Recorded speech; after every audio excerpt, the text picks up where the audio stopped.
भगवान के मत्स्य अवतार की कथा जानकर अचरज होगा आपको। मत्स्य अवतार भगवान विष्णु के प्रथम अवतार है। मछली के रूप में अवतार लेकर भगवान विष्णु ने एक ऋषि को सब प्रकार के जीव जंतु एकत्रित करने के लिए कहा और पृथ्वी जब जल में डूब रही थी तब मत्स्य अवतार में भगवान ने उस ऋषि की नाव की रक्षा की। इसके पश्चात ब्रह्मा ने पुनः जीवन का निर्माण किया। एक दूसरी मान्यता के अनुसार एक राक्षस ने जब वेदों को चुराकर सागर की अथाह गहराई में छुपा दिया तब भगवान विष्णु ने मत्स्य रूप धारण करके वेदों को प्राप्त किया और उन्हें पुनः स्थापित किया। एक बार ब्रह्मा जी की असावधानी के कारण एक बहुत बड़े दैत्य ने वेदों को चुरा लिया। उस दैत्य का नाम हयग्रीव था। वेदों को चुरा लिए जाने के कारण ज्ञान लुप्त हो गया। चारों ओर अज्ञानता का अंधकार फैल गया और पाप तथा अधर्म का बोलबाला हो गया। तब भगवान विष्णु ने धर्म की रक्षा के लिए मत्स्य रूप धारण करके हयग्रीव का वध किया और वेदों की रक्षा की। भगवान ने मत्स्य का रूप किस प्रकार धारण किया? कल्पांत के पूर्व एक पुण्यात्मा राजा तप कर रहा था। राजा का नाम सत्यव्रत था। सत्यव्रत पुण्यात्मा तो था ही, बड़े उदार हृदय का भी था।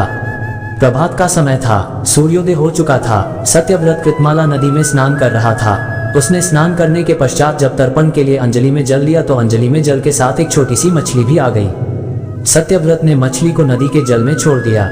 मछली बोली, राजन, जल के बड़े बड़े जीव छोटे छोटे जीवों को मार कर खा जाते हैं, अवश्य कोई बड़ा जीव मुझे भी मार कर खा जाएगा।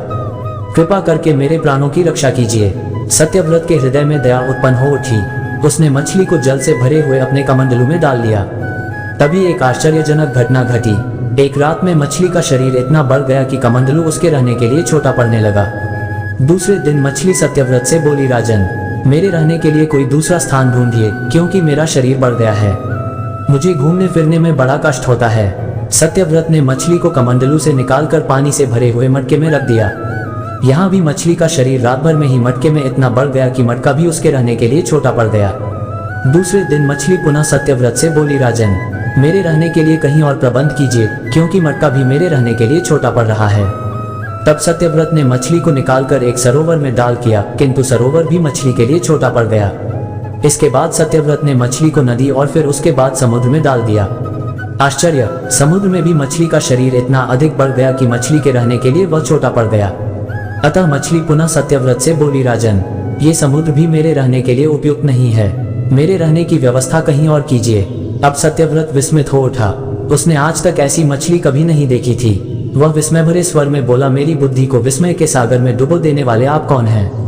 मत्स्य रूपधारी श्रीहरि ने उत्तर दिया, राजन, हयग्रीव नामक दैत्य ने वेदों को चुरा लिया है।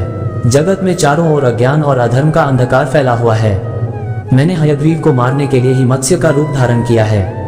आज से 7वें दिन पृथ्वी प्रलय के चक्र में फिर जाएगी। समुद्र उमड़ उठेगा, भयानक वृष्टि होगी, सारी पृथ्वी पानी में डूब जाएगी। जल के अतिरिक्त कहीं कुछ भी दृष्टिगोचर नहीं होगा। आपके पास एक नाव पहुंचेगी। आप सभी अनाजों और औषधियों के बीजों को लेकर सप्त ऋषियों के साथ नाव पर बैठ जाएगा। मैं उसी समय आपको पुनः दिखाई पड़ूंगा और आपको आत्म तत्व का ज्ञान प्रदान करूंगा। सत्यव्रत उसी दिन से श्रीहरि का स्मरण करते हुए प्रलय की प्रतीक्षा करने लगे। 7वें दिन प्रलय का दृश्य उपस्थित हो उठा। समुद्र भी उमड़कर अपनी सीमाओं से बाहर बहने लगा। भयानक वृष्टि होने लगी। थोड़ी ही देर में सारी पृथ्वी पर जल ही जल हो गया। संपूर्ण पृथ्वी जल में समा गई। तभी उसी समय एक नाव दिखाई पड़ी। सत्यव्रत सप्त ऋषियों के साथ उस नाव पर बैठ गए। उन्होंने नाव के ऊपर संपूर्ण अनाजों और औषधियों के बीज भी भर लिए। नाव प्रलय के सागर में तैरने लगी। प्रलय के उस सागर में उस नाव के अतिरिक्त कहीं भी कुछ भी नहीं दिखाई दे रहा था। सहसा मत्स्य रूपी भगवान प्रलय के सागर में दिखाई पड़े। सत्यव्रत और सप्त ऋषिगण मत्स्य रूपी भगवान की प्रार्थना करने लगे। भगवान से आत्मज्ञान पाकर सत्यव्रत का जीवन धन्य हो उठा। वे जीते जी ही जीवन मुक्त हो गए। प्रलय का प्रकोप शांत होने पर मत्स्य रूपी भगवान ने हयग्रीव को मारकर उससे वेद छीन लिए। भगवान ने ब्रह्मा जी को पुनः वेद दे दिए। इस प्रकार भगवान ने मत्स्य रूप धारण करके वेदों का उद्धार तो किया ही, साथ ही संसार के प्राणियों का भी अमिट कल्याण किया।